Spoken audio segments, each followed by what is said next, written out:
Parfois, je me dis qu'il y a peut-être finalement deux sortes d'humains. Ceux qui se fient à leur passion et à leur pulsion, à la nature et à leur nature, aux apparences et aux évidences, et puis les autres. Peut-être nous. Ceux-là naissent d'une parole autre. Ceux-là naissent de la lumière. Et parfois, il y a un abîme entre ces deux manières d'être humain. Pour les premiers, la méfiance toujours l'emportera. Il le faut, c'est la loi de la survie de l'espèce, c'est la loi du plus fort, c'est la loi de la jungle, dit-on. Et pour cela, et nous en sommes tous, peu ou prou, il y a encore une règle, une autre règle, celle de la force, de la colère et de la vengeance. Car la vengeance est la réponse instinctive à l'injustice. Et tous nous souffrons de l'injustice. Alors nous crions « réparation ».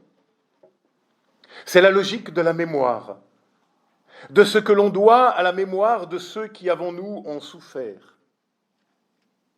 Et ce qui fait du pardon, comme le dit le rabbin Jonathan Sachs, une idée parfaitement contre-intuitive, contre-nature.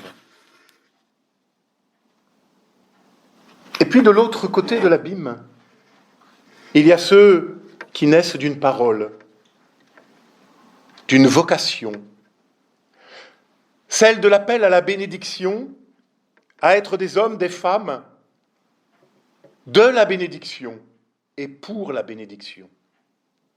Et la bénédiction seule, je le crois, est mère du pardon.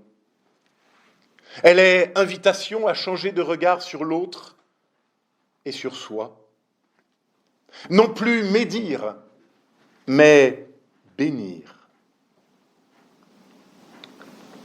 À la fin de chaque culte, vous avez pris l'habitude de m'entendre dire toujours la même formule de bénédiction. L'Éternel vous bénit et il vous garde. L'Éternel tourne vers vous son visage et vous fait grâce. Il fait pour vous resplendir son regard et vous donne sa paix. Cette formule de bénédiction ne vient pas de moi, ni même seulement de notre vieille liturgie. Elle vient de plus loin, elle vient de l'autre côté de l'abîme. Elle retentit au livre des Nombres, au chapitre 6. Ce sont les versets 23 à 26, et c'est ce texte qui nous est proposé à notre lecture aujourd'hui, comme pour bien commencer l'année. Alors je lis ces quelques versets du livre des Nombres. L'Éternel dit à Moïse, « Dis à Aaron et à ses fils, vous bénirez ainsi les Israélites. Vous leur direz que l'Éternel te bénisse et te garde, que l'Éternel fasse briller sa face sur toi et t'accorde sa grâce, que l'Éternel fasse lever son regard vers toi et te donne la paix. Ainsi, ils placeront mon nom sur les Israélites et je les bénirai. »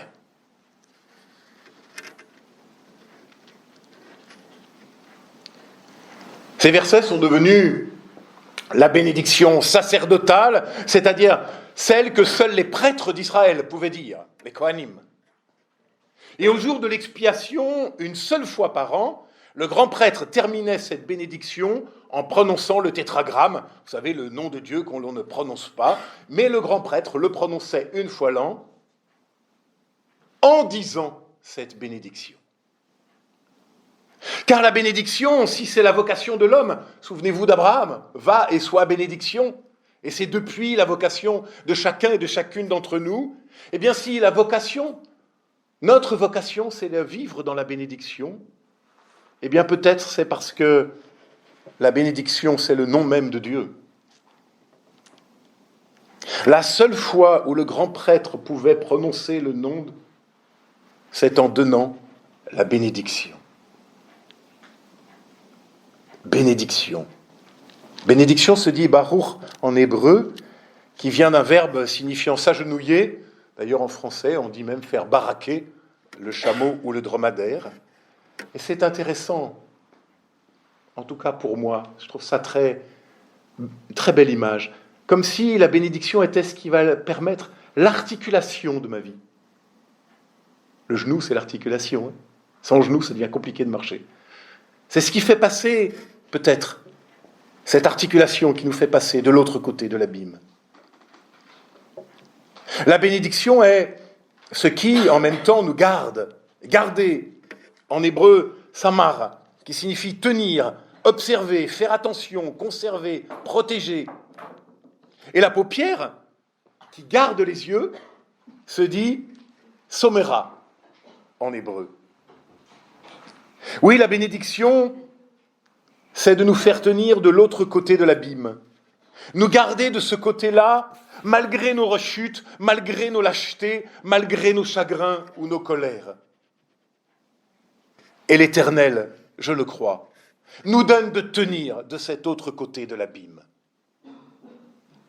Alors, dans toutes nos traductions, sauf la Bayard, cette bénédiction se trouve, alors vocabulaire technique, à l'optatif.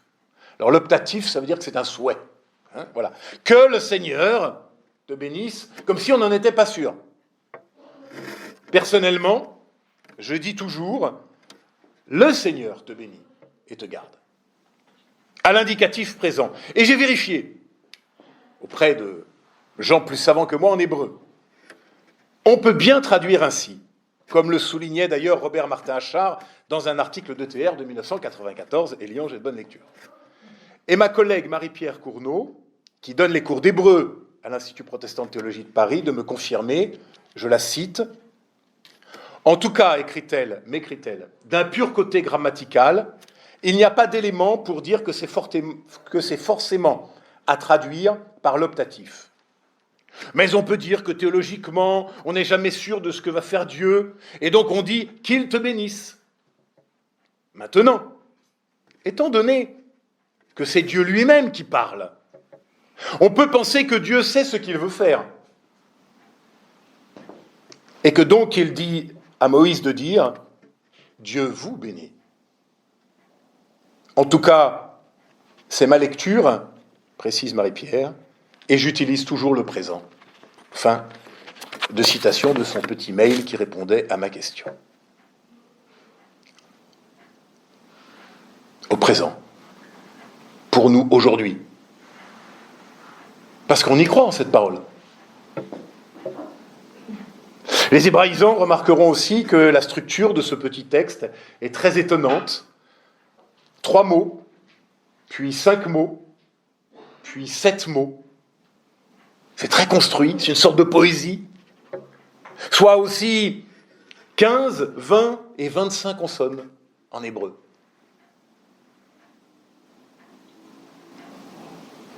Le Seigneur te bénit et il te garde.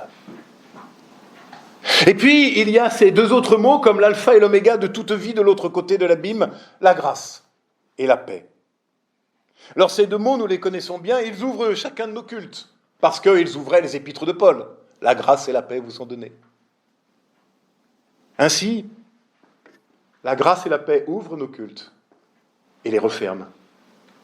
Ils nous accueillent et nous envoient.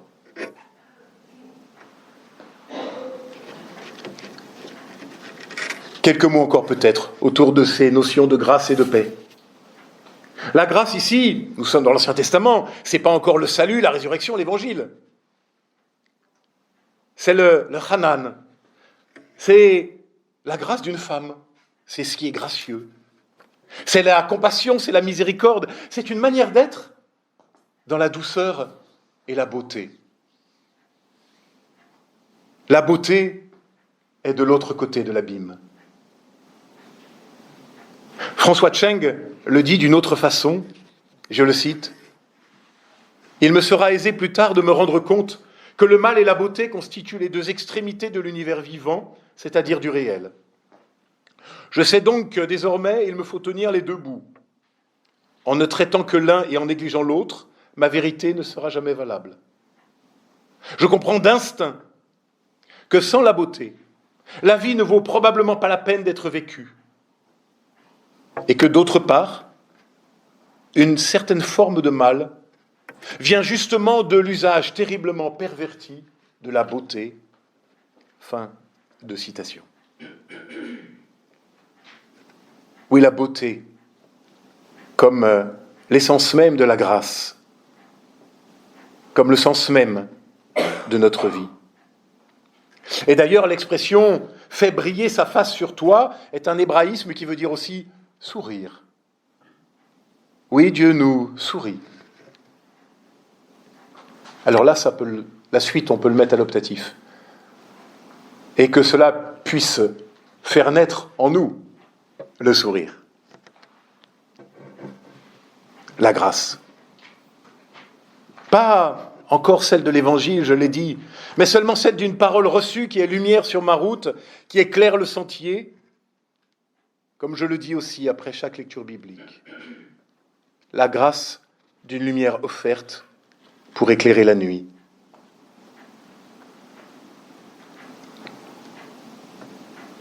Et puis la paix. La paix, c'est le shalom.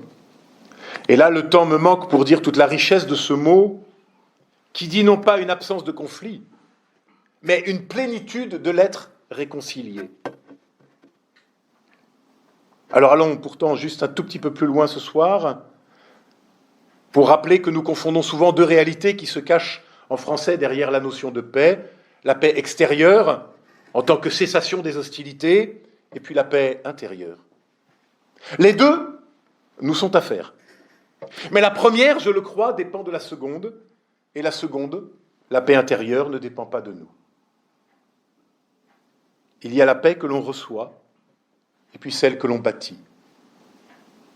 La paix extérieure, la paix au sens grec, celle que nous devons construire, est à l'opposé d'ailleurs de la tranquillité, de la quiétude.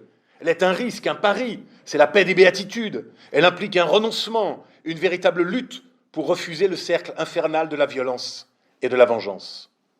Elle est le premier pas de la construction d'une fraternité universelle.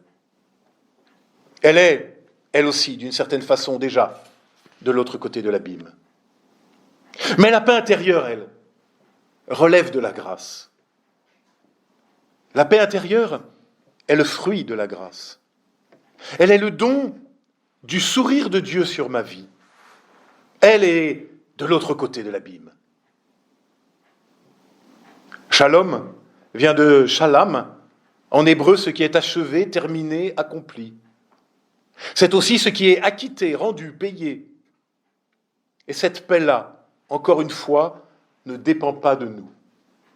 Nous n'avons aucun pouvoir de la faire. Nous avons juste le pouvoir de la recevoir. Cette paix-là ne dépend pas de nos efforts ou de nos renoncements, elle se reçoit, elle est un cadeau de Dieu. Mais je crois qu'elle se cultive. Oui, la paix se cultive. C'est la même racine que paysan, en français. La paix. Car si la paix ne vient pas de moi, si je la reçois, alors pourtant je dois la bêcher, la sarcler, l'arroser, la tailler. Et c'est le travail de la prière. C'est le travail de chaque homme, de chaque femme, pour rester enraciné de l'autre côté de l'abîme.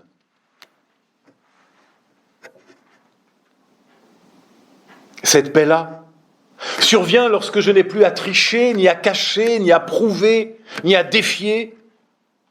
Lorsque je n'ai plus à me dresser sans cesse sur la pointe des pieds. Cette paix-là est celle de se savoir accepté, reconnu, simplement tel que je suis. C'est la paix du repos qui est de l'autre côté de l'abîme. Alors j'en termine en nous souhaitant, rien de moins que cette bénédiction pour nous aussi, et pour toutes celles et ceux qui, avec nous, tentent de vivre de l'autre côté de l'abîme, car la bénédiction, ça se partage. En fait, non, je ne nous le souhaite pas. Dieu nous l'affirme. Cette année 2023 sera encore pour nous une année de grâce et de paix, gardée dans la bénédiction. Amen.